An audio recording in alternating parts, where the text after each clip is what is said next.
요한복음 4장 43절로 3절만 같이 읽겠습니다. 시작.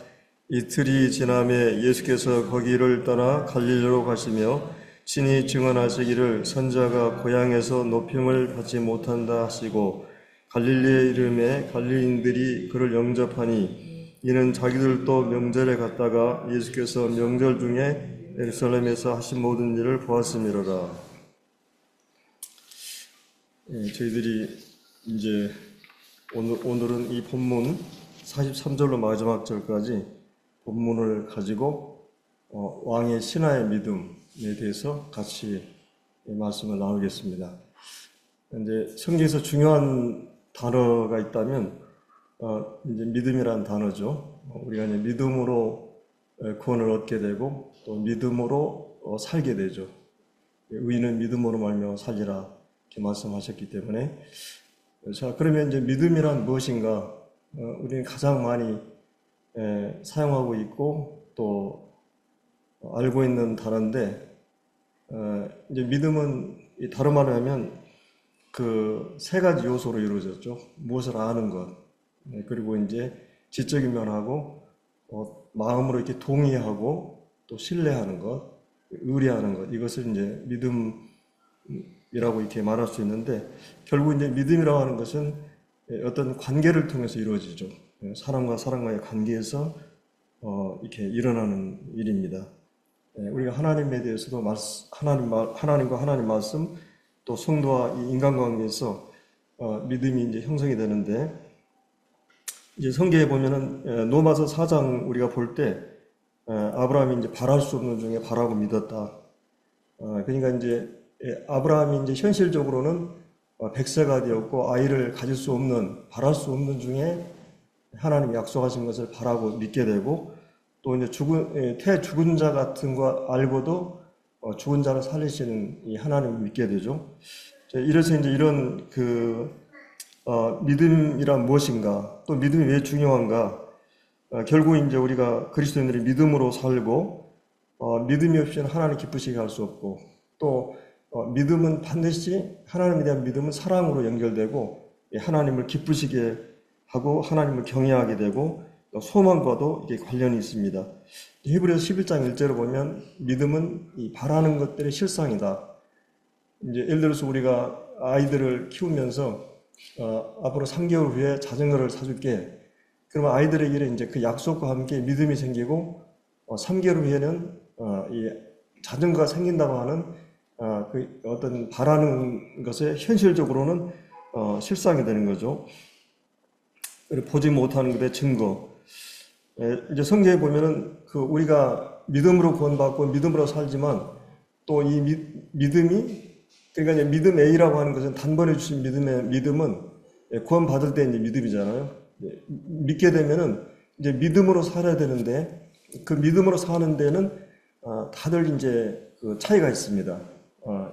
그래서 이제 믿음이 어느 경우는 떨어지기도 하고 잘 신앙생활을 하다도 믿음이 흔들리기도 하고 불안이나 염려 또 낙심 이런 것들이 믿음이 떨어질 때 일어나는 건데 사도 베드로가 이제 베드로에게 주님께서 이 믿음이 떨어지지 않기 위해서 기도한다 이런 말씀이 있는데 그리고 이제 그러면 믿음은 어떻게 생기는가? 우리 가장 잘 아는 믿음은 하나님의 말씀을 통해서 일어나죠. 믿음은 들음에서 나고 들음은 그리스도의 말씀으로 하나님의 말씀이 확실히 내게 약속으로 주어지고 깨달아지면 이 말씀에서 이제 믿음이 생기고 또 우리가 이제 사람들과의 믿음은 사람들과의 관계를 겪어보고 이제 하면서 사기를 겪어보고 이 사람이 믿음이 간다, 믿음이 안 간다. 우리가 이제 그 사람을 겪어보면서 믿음이 생기고 또 이제 어떤 경우는 주님이 우리의 환난이나 시련의 과정을 통해서 우리가 철저하게 우리가 낮아지면서 하나님을 온전히 의뢰하게 하는 이 믿음이 이제 여러 가지 경우에서 이제 일어나게 됩니다. 자, 믿음은 그럼 어떻게 성장하는가? 오늘 특별히 이제 믿음에 대해서 여러 가지 비유가 있는데 겨자새만한 믿음 이런 말씀이 있죠. 이 겨자새는 하나의 씨는 생명이기 때문에 반드시 이 믿음이 어느 날 우리에게 믿음이 주어지면 그 믿음은 반드시 성장하고 이렇게 성장하는 걸 보게 됩니다. 예, 그래서 이제 어떻게 우리가 이 오늘 본문을 통해서 이 왕의 신화가 어떤 단계나 과정을 통해서 믿음이 성장해가고 그의 인생 전체를 통해서도 볼 수 있지만은 어떤 사건의 과정 통해서 믿음이 성장하는 과정을 보게 됩니다. 우리는 이제 그걸 이제 세 가지로 볼 건데, 하나는 이제 초보적인 단계로서 이제 믿음이 소문으로 들은 믿음이 있고, 그다음에 이제 좀 이제 우리가 뭔가 확인하고 보는 걸 통해서 우리가 믿음이 오기도 하고, 그러나 가장 확실한 것은 이제 하나님의 말씀을 통해서 우리가 믿음이 이게 주어지는데, 오늘 이제 이 본문을 통해서 그런 것들을 한번 살펴보도록 하겠습니다. 이제 먼저 우리가 이 본문에 보면은 그 소문으로 들은 예수님에 대한 믿음이 이제 나오는데, 그 43절에 보면은 이틀이 지남에 예수께서 자기가 거기 떠나 갈릴리로 가시며, 이런 말씀이 나오고 있습니다. 이제 그러니까 여기서는 예수님께서 거기를 떠나서 했을 때는, 거기는 어디예요?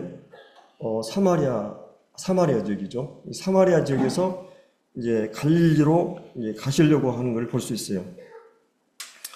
그래서 이제 주님께서 이제 갈릴리로 이제 들어오시는데, 거기에 보면은 45절에 그 갈릴리의 이름에 갈릴리인들이 그를 영접하여, 또 이제 그들을 어떻게 보면 이제 환영하는 모습이 보이는데, 자, 그러면 이제 주님께서 왜 이 갈릴리로 가셨을까? 우리가 이제 생각해 볼 때, 주님께서 이제 가시는 곳이 바로 이제 자기 고향이 있는 이 나사렛, 이 갈릴리 전 지역에서 가버나움, 나사렛, 여러 지역들이 있었죠. 이 마을들이. 근데 이제 이 갈릴리 지역으로 이제 들어오시는데, 이제 많은 사람들이 이제 우리가 생각할 때는 주님께서 이렇게 이 사마리아 지역에서 놀라운 영적인 그 부흥이 일어났습니다. 그래서 이제 이곳을 왜 떠났을까, 이런 생각을 할 수 있는데, 우리가 이제 하나님의 일하신 방법이 이제 우리와 방법이 다른 걸 볼 수 있죠. 그래서 이제 여기서 이제 거기 44일에 주님께서 선자가 고향에서 높임을 받지 못한다, 이런 말씀하십니다. 그러니까 이제 주님이 가신 곳 이 갈릴리는 주님이 이제 자기가 높임을 받지 못할 것을 알고 가시는 거죠. 그런데 이 사마리아 지역은 굉장히 놀라운 영적인 부흥이 일어났고, 구원의 역사가 일어났고, 많은 사람들이 주님을 믿고 따르게 되는데, 이런 부흥을 제쳐놓고 이제 자기를 환영하지 않는 그런 곳으로 가게 되는 것이에요. 우리가 이 말씀을 통해서 우리가 배울 수 있는 교훈은, 하나님께서는 어느 지역에서는 굉장히 성공적으로 부흥이 일어나는가 하면, 또 어느 지역에는 이렇게 이제 영적인 부흥이 일어나지 않는 이런 것들을 우리가 볼 수 있습니다. 그래서 우리가 이 주님의 인도하심을 따라 가야 되는데, 성공할 때도 우리가 교만하거나 흥분할 필요가 없고, 또 우리가 실패할 때도 좌절하거나 초조할 필요가 없다는 것이. 그래서 이제 우리가 예수님의 전 사역에도 보면 이 특별히 갈릴리 가버나움이라든지 이런 곳에서 엄청난 그런 권능을 많이 행하십니다. 근데 실제 그들은 이 주님께 돌아오지 않거든요. 그리고 이제 성령을 해방한다는 그런 말씀도 이렇게 하시는 걸 볼 수 있고, 그리고 이제 우리가 사도 바울을 보더라도, 우리가 이제 데살로니가 베레아라든지, 그다음 빌립보 같은 데는 놀라운 부흥이 일어나죠. 이 말씀의 부흥이. 데살로니 같은 데는 몇 주 안에 막 많은 사람들이 돌아오는 그런 역사가 있는데, 우리가 이제 아덴이라든지 고린도 같은 데는 굉장히 고전을 하게 됩니다. 아덴에 가서는 이제 별 열매가 없었고, 이 고린도 가서는 전도하다 너무나 마음이 지쳐가지고, 그때 이제 주님이 나타나가지고, 이 바울아 두려워하지 말라, 이생이 내 백성이 많다, 이런 격려를 하시는 걸 볼 수 있거든요. 그래서 이제 우리가 이제 일본 같은 데도 우리보다 기독교 역사가 배나 길기도 하고, 그런데도 이 모임 같은 경우도 우리보다 더 적기도 하고, 또 하나님께서 이 동남아시아 가운데 이 한국을 특별하게 이렇게 이 부흥의 역사가 일어나고, 지금 이 동남아시아 선교의 주역으로 이렇게 하나님이 쓰시는 걸 볼 수 있죠. 우리 모임에서도 한 30가정이 성경에 나가 있는데 일본 같은 데는 모임 전체적으로 봤을 때 한 사람도 성경을 따라하지 않는 걸 볼 수 있죠. 이런 걸 보면서 하나님께서 때때로 이제 어느 지역은 굉장히 부흥의 역사가 막 불타오르는가 하면 이 사마리아 같은데, 또 어떤 경우는 지금 굉장히 빈약하게 역사하고 또 역사가 일어나지 않는. 근데 주님은 어떤 부흥의 역사가 일어나는 곳에 머물지 않고 지금 갈릴리에서 사마리아로 옮겨오신 걸 볼 수 있어요. 그리고 이제 우리가 여기 44절에 나오는 주님이 이제 친히 증언하기를 선자가 자기 고향에서 높임을 받지 못한다. 그러면 여기서 주님께서 이런 탄식을 하시는데 왜 이렇게 하셨을까? 물론 이제 마태, 마가, 누가복음에 그런 장면이 나오죠. 주님이 이제 이 사람들이 다 이 목수의 아들이 아니냐, 뭐 그 형제가 누구고 다 이렇게 아니까 주님께서 이렇게 거기서 능력을 많이 행하지 않고 믿지 않음을 이상히 여겼다, 이런 말씀이 나오기도 하고, 누가복음 같은 데 보면 이렇게 이제 많은 그런 그 이스라엘 가운데 문둥병자가 있었지만 이 나만 나만만 그 이방인 그 나만만 치료를 받게 되고, 또 이제 수없이 많은 이 과부들이 있었지만은 사렙다 이 과부 여인만 하나님의 그 능력을, 기적을 체험하게 되죠. 그래서 이제 주님이 이런 말씀 하시니까 이 사람들이 예수님을 낭떠러져 밀어가지고 죽이려고 이제 이렇게 했던 걸 우리가 성경에서 볼 수 있습니다. 자, 이렇게 볼 때 그런 말씀의 배경에서 보면, 배경에서 이 말씀 하시거든요. 선자가 자기 고향에서 높임을 받지 못한다. 그래서 이제 주님이 분명히 이렇게 자기가 배척을 당하고 죽일지도 모르는, 무시하고 이렇게 하는데도 불구하고 하나님의 뜻을 이루기 위해서 이곳으로 가시는 걸 볼 수 있어요. 그래서 이제 성경에 보면, 마태복음 4장에 보면 이 갈릴리를 가리켜서 그 이제 이사야 예언이 나오는데, 흑암에 앉은 백성이 큰 빛을 보았고 사망과 땅과 그늘에 앉은 자에게 빛이 비추었도다.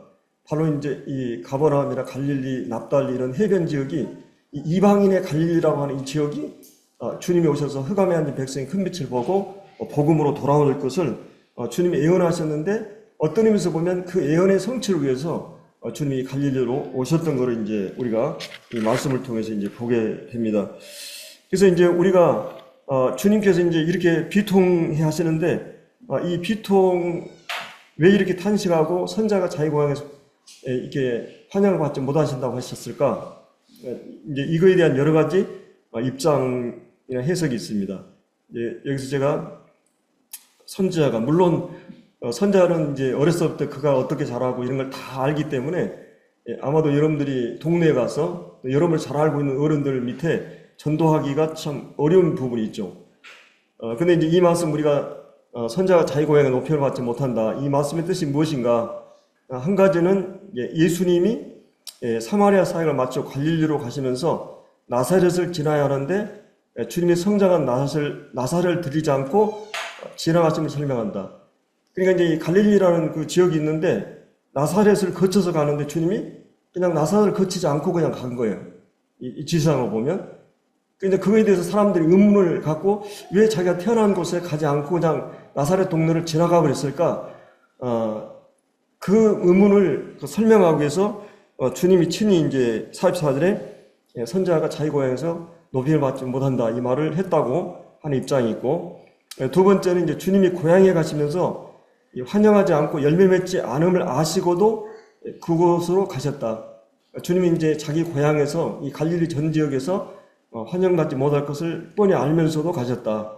또 셋째로는 주님께서 갈릴리에 가시기나 했으나 그가 예루살렘에서 이제 존경을 얻으신 것보다 고향의 높이를 받지 못한다는. 그러니까 예루살렘이 굉장히 환영을 받고, 여기 이제 이 46절 이거 설명하죠.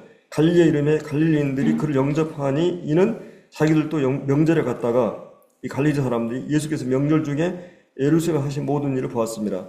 그래서 이제 예루살렘에서 많은 이 요한복음 2장에 보면 기적을 행하시고 이런 게 나오거든요.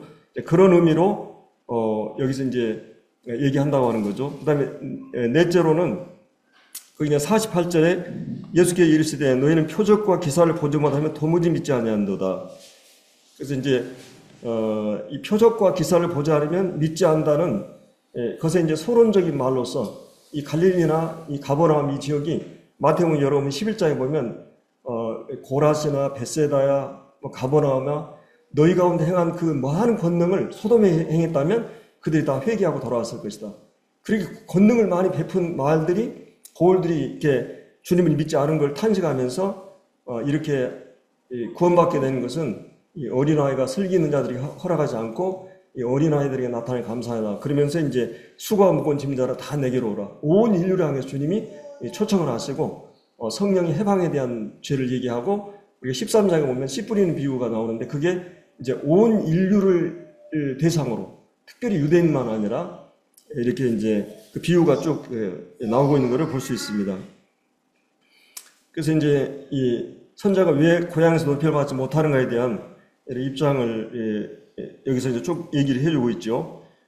그 다음에 이제 여기서 이제 왕의 신화가 나옵니다. 46절에 예수께서 다시 갈릴리로 이제 갈릴리 가나 여기 이제 주님이 물로 포도주를 만드신 곳인데 왕의 신하가 있어 그의 아들이 가버나움에 병들었더니 이제 그가 예수께 유대로부터 갈릴리로 오셨다는 것을 듣고 가서 청하되 내려 내 아들을 병을 고쳐소서 하니 그가 거의 죽게 되었습니다. 그래서 이제 여기서 이제 왕의 신하가 이제 어떤 사람인가 여기 나오는 그에게 이제 한 아들이 있어서 병이 들어 거의 죽게 되었다. 그러나 아버지로서 자식의 병들어 죽어가는 것을 보며 백방으로 치료할 수 있는 길을 찾다가 예수님에 대한 소문을 듣게 되죠. 그러니까 이제 여러분들이 이제 부모가 되어 보면 알지만 자기 자식이 이제 이렇게 병들어 죽게 된다. 또 사고로 인해서 막 어렵게 된다 이러면 이 부모의 마음이 얼마나 타들어가고 마음이 간절하게 되겠어요. 그래서 이제 이 아버지는 가버나움의 한 왕이었던 이 왕의 싫어했던 이제 이 사람이 이제 예수님에 대한 소문을 듣게 되죠. 여러 이제 뭐 의학적으로 다 알아봤지만 안 되니까 수로 보는 게 여인도 그랬잖아요. 근데 이제 여기 이 소문을 듣고 이제 이분이면 그러면 내 아들을 살릴 수 있겠구나. 뭐 여러분들이 이제 그 뭐 어떤 사람이 어떤 치료한다 그런 소문이 들리면 어떻겠어요? 어떤 일이 있어도 저도 이제 어렸을 때 제가 이제 다쳐가지고 저희 아버님이 그 이제 진도 시골에 있었는데 목포 막 전주 막 전국으로 돌아다니면서 저를 이제 치료하려고 그런 적이 있었는데 부모의 마음은 얼마나 간절하겠어요. 이 자식이 다치고 자식이 병들었으니까. 근데 이제 이 왕의 신하는 여러분들 이제 성경에 보면은 그 헤롯 대왕이 나옵니다. 헤롯 대왕. 그러니까 예수님이 태어났을 때 두 살 아래 다 죽인 그 대왕이 있거든요. 헤롯 대왕. 아마도 이제 AD 그러니까 BC 한 50년 전, 예수님 태어나기 한 50년 전부터 AD 한 4년까지 실제 살았던 그 인물인데 이 사람이 이제 우리가 잘 아는 이 예루살렘 성전을 짓는 사람이에요. 굉장히 성경의 건축의 이 천재라고 그러죠. 근데 그 사람이 죽게 되면 세 아들이 나왔는데 이제 헤롯 아켈라오라고 이 사람이 유대 사마리아를 통치해요. 그리고 이제 헤롯 안디바스라고 이 사람이 갈릴리하고 데가볼리를 이렇게 이제 지금 우리가 지도상에 나오는 그것을 통치하고 그다음 빌립 2세라고 셋째 아들이 있었는데 이 사람이 이 갈릴리에서 이제 동쪽을 이 사람이 이제 다스리게 됩니다. 이게 분봉왕이라 그러죠. 한 왕이 이스라엘 전 지역을 한 게 아니고 이제 다 분할해 가지고 이 왕으로 통치하게 됩니다. 그래서 여기 갈릴리 지역에 통치하는 이 왕은 누구였냐면 헤롯 안디바스였어요. 그 헤롯 안디바스의 신하가 바로 오늘 이 말씀에 나오는 이 사람이죠. 그리고 이제 그 밑에 또 이제 그 헤롯 안디바스의 밑에 자식이 이제 사도행전 11장, 10장에 보면 이 충이 먹어 죽은 그 헤롯 대왕이 나오죠. 근데 우리 성경에는 다 헤롯으로 나오니까 이게 분별이 안 되는 다 다릅니다. 이제 헤롯 대왕의 손자가 바로 그 이제 벌레 충에 먹어 죽은 자고, 그 다음에 이제 25장인가 보면 사도행전 헤롯 아그리빠가 나와요. 그 사람이 이제 그 헤롯 충 먹은 이 헤롯 왕의 아들이 되는 거죠. 그래서 이제 이 왕의 신하가 어떻게 보면 이 사람은 굉장히 고위직에 있었잖아요. 그리고 이제 이 사람은 이제 굉장히 부유한 사람이었고, 정말 남부럽지 않게 사는, 부족함이 없는 그런 삶을 살고 있었는데, 이 아들이 질병으로 인해서, 그가 이제, 정말 그 안타까운 그런 상황에서 예수님에 대한 소문을 듣게 돼요. 그래서 이 소문을 듣고 이 신하의 마음에 작은 믿음의 불씨가 일어나게 되고, 이 신하가 처음 믿음을 갖게 된, 다른 사람들이 전해준 이 소문을 듣고 생긴 것입니다. 그는 가버나움에 살고 있었고 그 지역에 위대한 예언자가 나타났다는 소문을 퍼지기 시작했죠. 그래서 이제 믿음이 어떻게 생기는가? 그 신하의 믿음은 너무나 작고 약해서 예수님의 능력이 예수님이 실제 하시는 곳에서만 일어난다고 믿었어요. 49절에 예수님이 자기 아들한테 갔어야만이 뭐 안수를 한다니 그렇게 해야만 살아난다고 생각하는 그런 믿음이었죠. 그래서 이 신하의 믿음이 작은 불씨가 지나지 않았지만 주님을 찾아 이제 나서게 되고, 나서게 되는 것을 이제 우리가 성경에서 이제 볼 수가 있습니다. 그래서 이제 이런 말씀들을 우리가 이제 보면서, 한 가지 생각할 수 있는 거는, 이제 어떻게 보면 이 거리가 가버나움에서 가나안까지 거리가, 이게 보니까 32km예요. 32km면 4km가 1시간 잡고, 몇 시간 걸려요? 예, 8시간이에요. 8시간은 아침 하루 종일 걸어가야 되죠. 옛날 그 상황에서. 그래서 이제 이렇게, 예수님을 만나기 위해서 이제 이 사람이 걸어가게 됩니다. 그래서 우리가 이제 이런 그 역경이 높은, 지에 있는 그 사람을 예수님께 인도하는 계기가 되고, 그 사람에게 이러한 시험이 없었다면 하나님과 주님을 잊고 살았을 것입니다. 이 고통이 이 신하의 집에 찾아들었고, 그것이 그 가정의 복의 결과를 가져오는데, 오늘 우리가 이제 고통이 찾아왔을 때 항상 이 결과는 선한 뜻에 있고 하나님의 징계는 축복의 결과를 가져오는 걸 볼 수 있었어요. 그래서 이제 신하에게 찾아온 이 특별한 시련은 그 아들이 병에 걸린 것입니다. 그 아버지는 그 아들을 무척 사랑했고, 사랑하는 아들이 치명적인 고해를 시달린 것을 고통스러워하고 있었고, 이 사람은 비교적 착한 사람이었고 또 사람들에게 존경받는, 그래서 이제 그 자식으로 인해서 가슴이 찢어지듯 아팠고, 사랑하는 아들 고통 속에 있었기 때문에 그가 이제 하나님을 찾게 되는, 그래서 이제 어떻게 보면 어린이는 때로 천사처럼 아버지가 하나님을 찾도록 인도하는 것을 보게 됩니다. 그래서 이제 우리가 이제 이런 오히려 그 사람에게 이런 역경이 우리가 곤란한 일을 당하면 견딜 수 없는 영혼의 압박을 받게 되고, 주님 앞에 무릎을 꿇게 되죠. 그래서 믿음은 그런 방식으로 생겨납니다. 이 다른 사람이 전해준 말로 생긴 믿음은 진리의 불씨가 되었고, 그 믿음이 자기 아이 질병 치료한 것에 관심을 일으켰고, 그럼 하나님 아는 지식이 전혀 없었고, 메시아에 대해서도 무지했고, 메시아의 권능에 대해서도 아는 바가 없었어요. 그럼 믿음은 보잘것없는 것이었어요. 다만 그의 믿음은 예수님이 집에 오시면 자기 아들이 고열을 치료해 주신다는 믿음이었어요. 예수님이 얼마나 위대한지는 잘 모르고 있었고, 그러나 오늘 내가 닥친 시련을 극복하게 하고 도와줄 것을 믿었어요. 그래서 용기를 가지고 이제 예수님 앞에 나선 것입니다.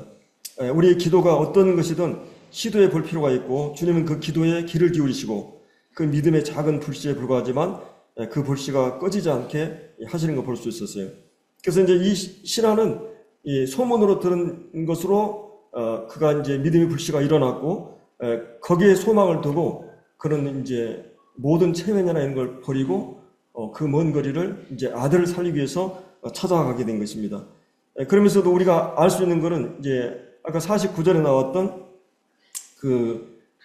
뭔가 예수님이 거기 와야만이 자식이 고쳐져 줄 수 있다고 하는 야이로의 아버지처럼, 또 그 외에도 이제 여러 경우가 있죠. 그래서 이 신하의 믿음이 작은 불씨에 지나지 않았지만, 이제 그는 그 믿음을 가지고 이제 그곳까지 찾아가는 것을 볼 수가 있습니다. 그래서 이제 그가 이제 여기서 이제 간절히, 그러니까 우리가 이제 저도 이제 요셉 형제가 다쳤을 때 그야말로 하나님 앞에 정말 간절히 기도가 되더라고요. 아침 저녁으로 잠이 안 오고, 이렇게 자식에 대한 문제는 그런 마음을 일으키죠. 또 우리가 이제 다윗의 시편을 보면 이런 기도가 많이 나옵니다. 이 절박한 상황, 위기 상황에 정말 하나님께 매어 달리고 완전히 자기가 부서지고 체면이고 자존심이고 모든 걸 내려놓고 우리가 이제 소로보의 여인도 자기 딸이 이제 귀신이 들려가지고 얼마나 하나님 주님께 기도해요. 근데 주님이 뭐라 그래요? 이 자녀의 상에 있는 떡을 개에게 주지 않다는 개 취급을 하잖아요. 근데도 그 여인이 그런 개 취급을 하는데도 아랑곳하지 않고 지금 여기서 이제 여기 나오는 지금 이분도 그런 걸 아랑곳하지 않고 지금 기도를 하고 있어요. 여기 이제 두 번째 문제는 이제 표적을 보여줘야 믿는 믿음이에요.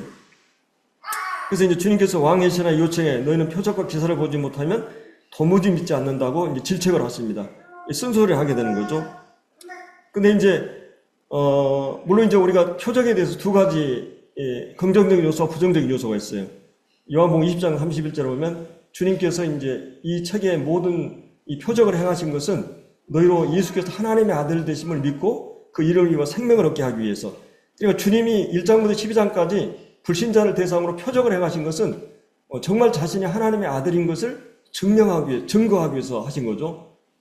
이 표적이라고 하는 것은 정말 자신이 하나님께 보냄받고 하나님의 아들인 것을 보여주기 위해서 이제 그런 이제 긍정적인 요소가 있고 실제 그렇게 믿는 사람들이 일부 있었어요. 표적을 보고 믿는 사람이 있었습니다.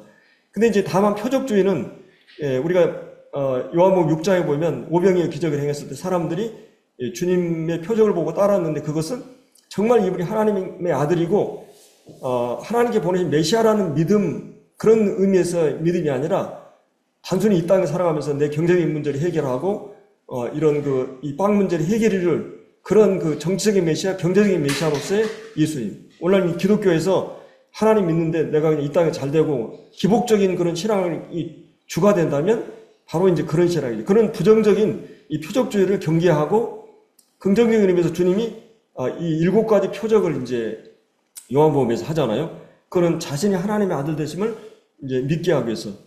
그래서 이제 여기 이제 믿음의 불씨가 꺼지지 않도록 이제 애쓰다 보면 점차 타오르게 되고 처음에는 연기가 피울 수 있고 이런 그러니까 우리가 믿음이라고 하는 것은 아브라함이 바랄 손 중에 바라고 믿었고 죽은 자를 살리시는 그런 하나님 믿었는데 그 믿음이 약해지지 않았다는 말씀이죠. 그리고 의심치 않고 그것이 더 확신에 이르러서 그런 말씀이 있는데 그러면 이제 우리가 아브라함을 보면 의심하지 않았어요? 얼마나 많은 의심이 있습니까? 그리고 얼마나 불안하고 두려워해서 하나님이 약속한 말씀을 의지하지 고 인간적인 타협을 하게 됩니다. 하나님이 주신 약속의 이삭을 기다리지 못하고 자기의 여종 하갈을 통해서 이 하나님의 약속을 이어가려고 하고 애굽으로 내려가지 말아야 되는데 내려가 버리고 또 거기서 거짓말하게 되고 아브라함이 계속 우리의 믿음이라고 하는 게 어느 정도 이렇게 가는 것은 의심이 일어나요. 의심이라고 하는 것은 이것이 옳은가 그런가 그리고 어떤 것에 대해서 회의가 일어나고 주저하는 거죠. 어떤 의미에서 이제 의심이라는 건 긍정적이면은 더 확실한 것을 알기 위해서 의심이 일어날 수 있어요. 그리고 이제 우리가 믿음이 떨어지면 어때요? 항상 기도하고 낭망치 말아요. 믿음이 떨어지면 낭망이에요. 또 항상 우리가 아무것도 염려하지 말고 모든 걸 기도와 간구로 너희 구할 것을 감사하고 하나님께 아뢰라. 모든 제가 뛰어난 하나님 평강이 우리에게 오는데 평강이 깨지고 염려가 하고 불안이 오는 것은 왜? 믿음이 떨어질 때예요. 그럼 여러분이 신앙생활 하는데 이런 절망이나 또 어떤 불안이나 그 다음에 염려나 시편에 보면 내가 낭망하고 불안해한다. 이런 기도가 나오거든요. 이 시편 기자가. 우리의 신앙의 전 과정을 보면 이런 게 계속 와요.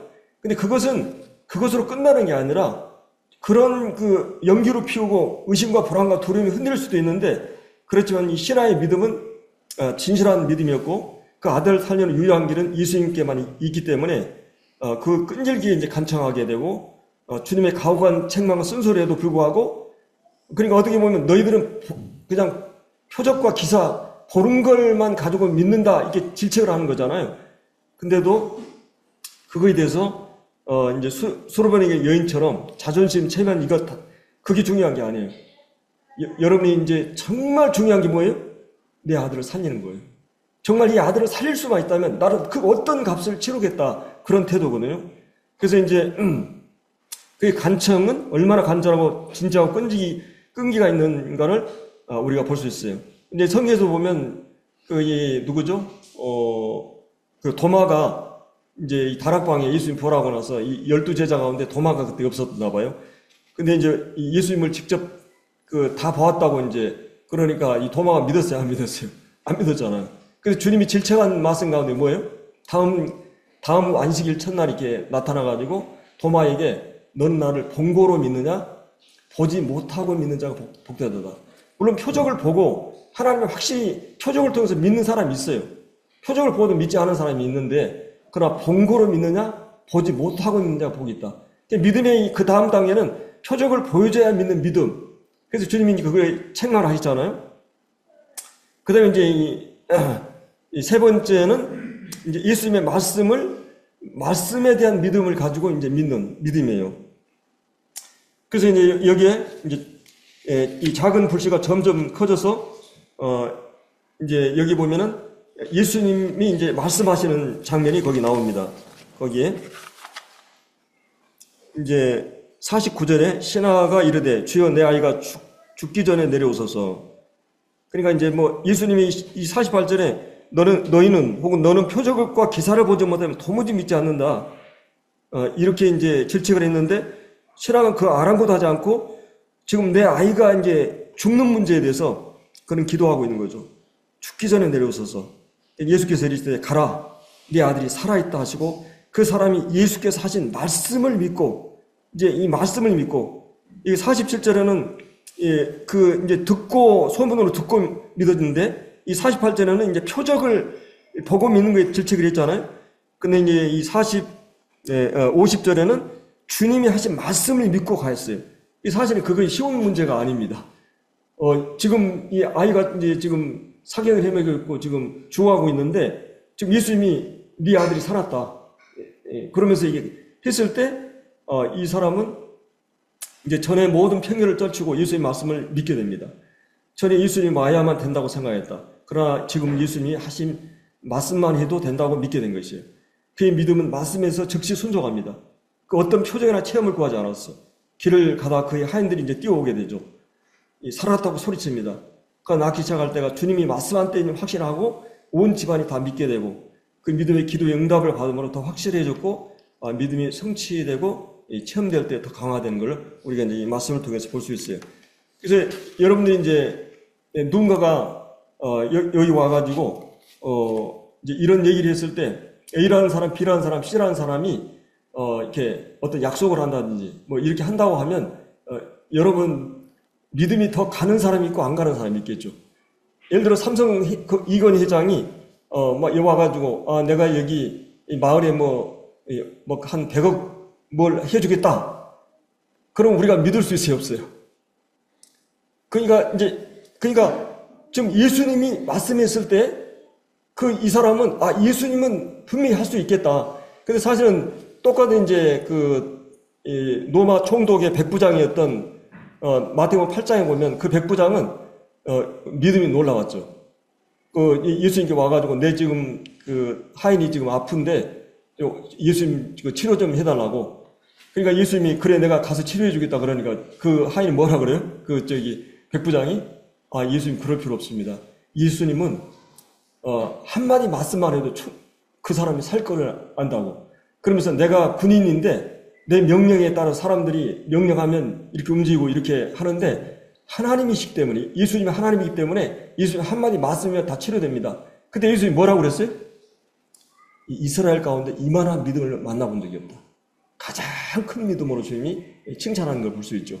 그러니까 지금 이 사람도 예수님을 만나는 단계나 과정을 통해서 약속의 말씀을 의지하고 믿게 됐어요. 아브라함이 이제 아브라함에게 하나님이 나타나가지고 하늘의 별처럼 바다의 모래처럼 너희 후손이 많이 될 것이다.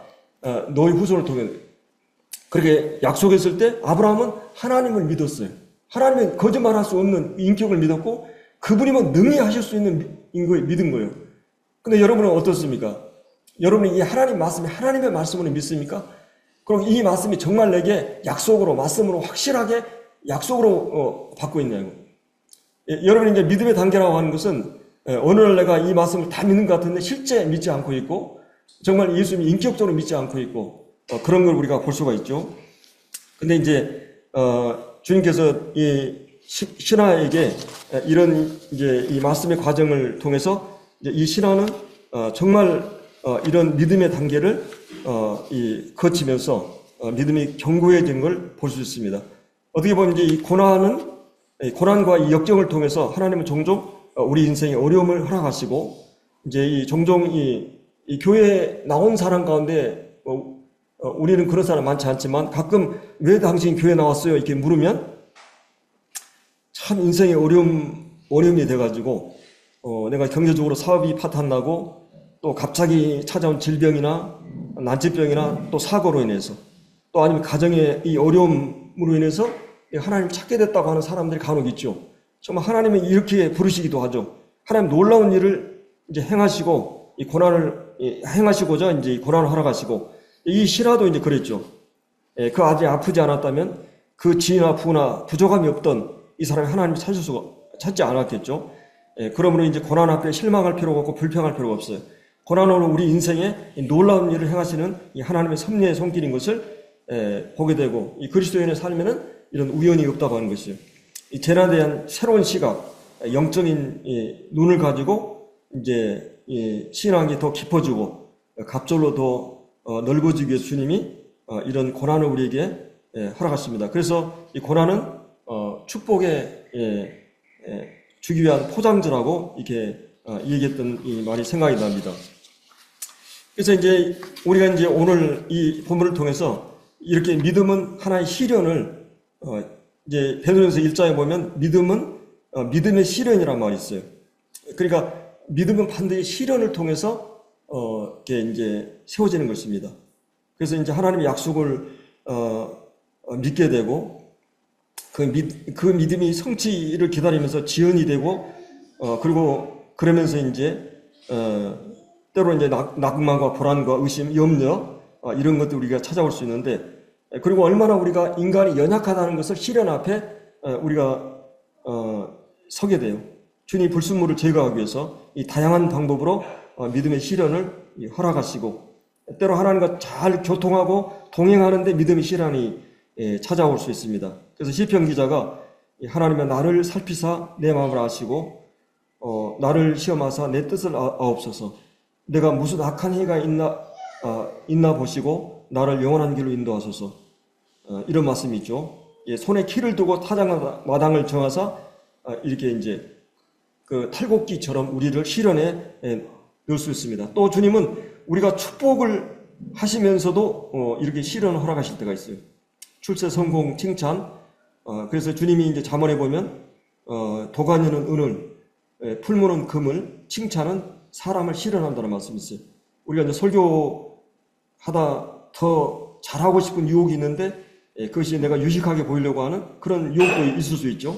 그래서 이제 이런 믿음의 시련은 언제나 고난의 형태를 취하고 오게 되고 욥도 이제 이 시련 앞에서 주신 자도 취하신 자도 여호와시라고 이렇게 말하죠.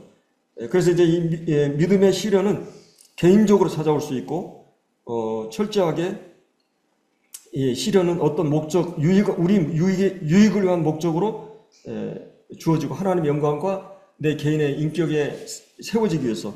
로마서 8장 우리 잘 아는 28절에 있는 하나님 사랑하는 자 곧 뜻대로 부르심을 입은 자들에게는 모든 것이 합력하여 선을 이룬다.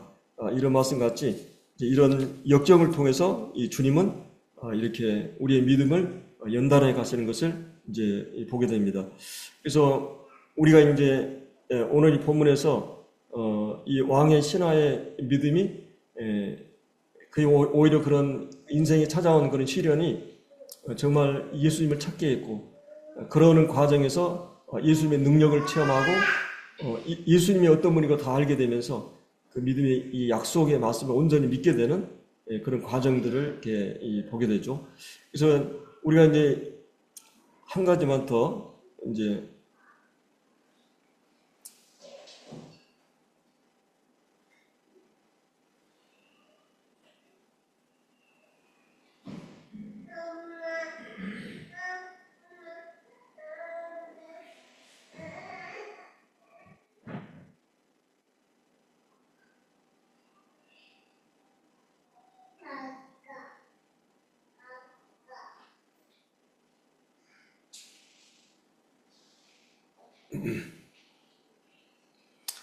저들이 전에 이제 요한복음 1장을 잠깐 살펴본다.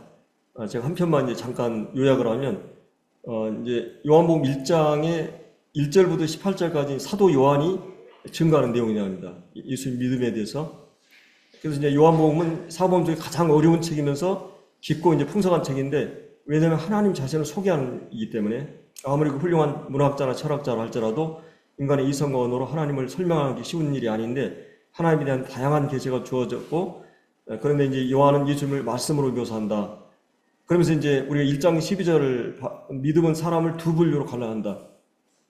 믿음으로 인해서 예수님 영접하고 영접하지 않는 것으로 인해서 그가 하나님의 자녀가 되냐 아니냐에 결정을 하게 됩니다. 그래서 특별히 이제 믿음에 대한 설명을 할 때 믿음의 기능 가운데 하나가 영혼의 눈으로 이렇게 믿음을 설명하는 경우가 있는데 영적으로 본다는 말이죠. 그러니까 여러분이 이제 어느 한순간에 눈이 딱 뜨여지면 영적인 것들이 보는 일이 신속하고 멀리까지 볼 수 있고, 우리가 강단 전체나 산 정상, 태양과 이런 달과 별들, 그리고 천국까지 믿음은 일순간에 이 모든 것을 보게 되고, 또 이 믿음 일순간에 죽은 영혼을 살리고, 또 과거, 현재, 미래를 포착하고 장악하는 능력이 있습니다. 그래서 믿음은 육신의 눈으로 볼 수 없는 것, 영적인 것과 하나님까지 보게 하고, 믿음은 지각으로 파악할 수 없는 거대한 신비 세계를 본다. 그래서 믿음은 생각에 영향을 미치고 계시를 통하여 사물을 인식하게 한다. 본다는 것은 단순하다. 배운 자나 못 배운 자나 의외나 아니나 누구나 즉각 볼 수 있다. 그 안에 생명이 있으면 보게 된다. 그래서 이제 믿음의 기능은 처음에 이제 우리가 영혼의 눈을 뜨고 구원받게 되면 말씀이 들리고 보이게 되죠. 그래서 이제 믿음의 대상, 우리 누구를 믿어야 되는가 했을 때 1장 10에 그 이름을 믿는 것, 그 이름 누군가 했을 때 이름은 그 사람의 존재나 신분, 성품, 사역. 그래서 이제 그분이 어떤 분인가, 그분이 하나님 소개하고 1장에 이 말씀으로 소개하고 생명으로 소개하고 빛으로. 왜 말씀으로 소개했겠어요? 이 보이지 않는 것을 언어를 통해서 표현하는 게 이 말이잖아요. 보이지 않는 하나님을 예수님의 그 사역과 예수님이 그 육체로 계시면서 하나님을 다 설명하고 계시하기 때문에 말씀으로 얘기했죠. 그 예수님 안에 영생, 생명이 있고 그분만이 우리에게 빛이 되는 거죠. 이 어두운 세상 가운데. 그분은 아버지의 독생자의 은혜와 진리가 충만한 분이다. 그래서 그분은 어떤 분인가? 그분은 사람으로 소개하는, 예수님이 육신으로, 그러니까 예수님이 누구신가? 예수님이 하나님 되심을 믿지 않으면, 예수님이 인간 되심은 육신을 입고 오신 이 성육신하심을 믿지 않으면 그 믿음은 우리가 구원받을 수 있는 믿음이 아니죠. 그분이 어떤 일을 하셨는가? 우리가 요한복음 1장 29절에 이 세상죄를 지고 하는 예수님 우리 범죄함을 내어줌이 되고 또 성경대로 죽으시고 부활하셨다. 그래서 그분이 하신 그분이 어떤 분이고 그분이 어떤 일을 하셨는가를 믿는 것이 우리가 그 인을 믿는다고 하는 거죠. 그래서 이제 그 일을 믿게 될 때 믿음을 가져온 놀라운 이 축복들은 영접하나 그 이름을 믿는 자들에게 하나님의 자녀가 되는 권세를, 하나님의 자녀가 되는 자격을 우리가 얻게 되는. 그래서 이제 하나님의 자녀는 신의 성품을 갖게 됩니다. 하나님을 사랑하고 신의 성품에 참여하게 되고 또 하나님의 영을 받게 됩니다. 성령을. 그래서 하나님의 영이 진리 가운데 아버지와 부르짖게 하고 또 하나님 자녀의 상속자가 되고, 그래서 이제 주님과 더불어 교제하는 복을 누리게 되죠. 부모와 자녀 사랑의 교제가 시작되고 말씀과 기도로 교제하게 되고 또 주님의 모든 영광을 누리는 복을 얻게 되는. 그래서 이제 우리가 오늘 그 믿음에 대해서 쭉 얘기를 했기 때문에 잠깐 이제 1장을 봤는데, 우리가 이런 지금 왕의 신하가 이렇게 그 가정에 온 시련으로 인해서 어떤 과정을 통해서 믿음을 얻게 되고, 그리고 그 믿음이 어떤 과정을 통해서 성장하는가. 그래서 이제 이런 한 사건을 통해서 우리 믿음이 이렇게 커가기도 하고, 우리 인생 전체를 통해서 우리가 영적으로 어릴 때는 이렇게 막 표적을 구하고 이럴 수도 있죠. 근데 이제 서서히 주님을 인격적으로 알아가고 말씀의 능력을 체험하고 이러다 보면 이제 이 말씀 자체를 근거로 해서 우리 믿음이 세워지고 이제 이런 것을 볼 수 있습니다. 오늘 이제 저희들이 이 왕의 신하가 일개의 목소를 찾아와서 이제 그가 이제 자존심을 내어버리고 주님께 이 아들을 구했을 때 놀라운 치료를 했고, 또 그런 이제 실망하거나 또 굽히지 않고 끝까지 물고 늘어가면서 이 아들을 살려달라고 기도하는 그런 것을 볼 수 있고, 또 그런 신앙을 가진 그런 그 신하로서 자기 아들을 살리는 것을 실제적으로 경험하는, 그래서 신앙의 본질은 주님의 말씀을 믿고 또 그 복종하고 의뢰하는 이런 과정들을 우리가 볼 수 있었습니다. 기도하고 마치겠습니다. 아버지 하나님, 저희들이 참 이 땅을 살아가면서 참 주님을 참 알게 되고, 처음에는 참 희미하게 주님을 알았고, 또 이것이 사실인가 의문을 갖기도 하고, 그러나 주님께서 참 우리 가운데 역사하사 이 하나님의 놀라운 하나님과 이 말씀에 대한 진리들을 저희들에게 깨우쳐 주시고 믿게 해주셨고, 참 우리가 믿는다고 하는 것이 하나님의 은혜인 것을 기억합니다. 참 이 놀라운 믿음은 모든 사람의 것이 아니라고 하셨사온데 믿음을 갖게 하시고, 오직 의인은 믿음으로 말미암아 살리라고 하신 대로 우리가 이 땅을 살아가면서 우리가 오직 믿음으로 저희들이 살아감을 기억하게 됩니다. 인간적인 요령이나 또 어떤 세속적인 가치관으로 사는 게 아니라 우리 하나님을 믿는 믿음으로 사는 자들이고, 그래서 이 믿음은 하나님의 그러한 말씀을 통해서만 우리에게 주어짐을 기억합니다. 우리가 항상 성령 음성에 귀 기울이며 말씀의 약속을 붙들고, 또 우리의 삶의 많은 위기와 또 어려움이 처할 때마다 주의 약속의 말씀을 구하고 찾게 해주시고, 주님 우리에게 약속으로 확신을 주시게 될 때 참 그 문제가 해결되지 않을지라도 주님께서 마음에 참 모든 지각이 뛰어난 하나님의 평강이 우리의 마음을 주장한다고 하신 말씀대로 우리의 마음이 그런 하나님을 믿는, 말씀을 믿는 믿음으로 저희들이 살아갈 수 있게 도와주시기를 원합니다. 주신 교훈들 감사하고 귀하신 예수님의 이름으로 기도드리옵나이다. 아멘.